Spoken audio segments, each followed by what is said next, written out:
गणपती येत आहेत तर गणपती कुणी बसवावा. तर तुमच्या घरामध्ये जर का पूर्वापार गणपतीची परंपरा असेल तर तुम्ही गणपती नक्की बसवायचा.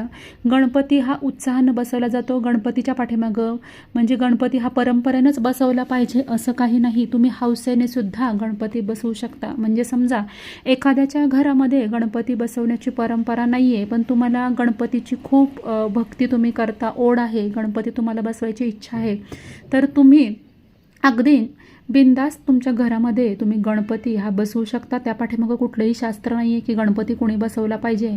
पण एकदा तुम्ही गणपती बसवल्यानंतर त्याची व्यवस्थित पूजा अर्चा आणि त्याचं अखंड नियम पालन तुम्ही केलं पाहिजे. म्हणजे हौसेनं यंदाच्या वर्षी गणपती बसवला आहे पण पुढच्या वर्षी काही काम निघालं मग गणपती बसवला नाही असं करता कामा नये.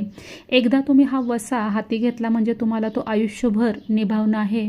कारण गणपतीची आराधना, गणपतीची प्रतिष्ठापना आपण आपल्या घरामध्ये करतोय म्हणजे त्याचं नियमांचं पालन हे आपण केलं पाहिजे. शक्यतो जे कुटुंब असतं त्या कुटुंबामध्ये ज्येष्ठ मुलगा किंवा ज्येष्ठ सून यांच्याकडं गौराई गणपती शक्यतो असतात. म्हणजे एकत्र कुटुंबामध्ये जे मेन घर आपलं असतं, मोठं घर आपण त्याला म्हणतो, जिथं की सगळे वडीलधारी लोक राहत असतात, त्यांच्याकडं हे सणांचं गौरी गणपती बसवण्याचं हा कार्यक्रम होत असतो. कारण त्या पाठीमागचे विधी भरपूर असतात, नियम असतात, ते सगळ्यांना नवीन पिढीला समजायला उशीर होतो किंवा उशीर लागू शकतो. त्यामुळं आपलं जे महत्त्वाचं घर असतं, मोठं घर असतं, त्यामध्ये आपण गणपती बसवतो.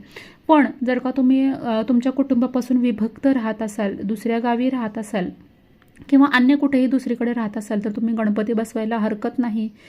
पण गणपतीचं हे नियमांचं सगळं पालन आपल्याला करायचं आहे. गणपती नित्यनेमानं दरवर्षी मनोभावे आपल्याला आपल्या घरामध्ये आणायचं आहे. गणपतीची मूर्ती आणायची, त्याची प्रतिष्ठापना करायची, नैवेद्य अर्पण करून पूजा वगैरे सगळं, आरती, हे सगळ्या गोष्टी आपल्याला जमल्या पाहिजेत. तरच आपण गणपतीचं आगमन आपल्या घरामध्ये करायचं आहे.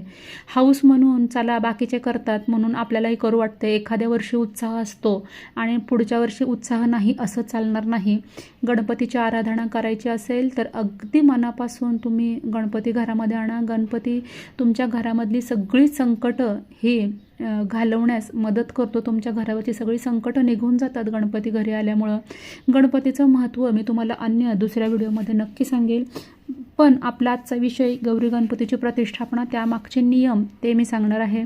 जर का तुमच्या घरामध्ये 1.5 दिवसाचा गणपती बसवत असतील पूर्वापार तर तुम्ही 1.5 दिवसाचा गणपती बसवायचा आहे. जर का तुमच्या घरामध्ये 5 दिवसाचा गणपती बसवत असतील पहिल्यापासून तर तुम्ही गणपती हा 5च दिवसाचा बसवायचा आहे. जर का तुमच्या घरामध्ये पूर्वापार अगदी आजी आजोबांपासून तुमच्या घरामध्ये 10 दिवसाचा गणपती बसवत असाल तर तुम्ही 10 दिवसाचा गणपती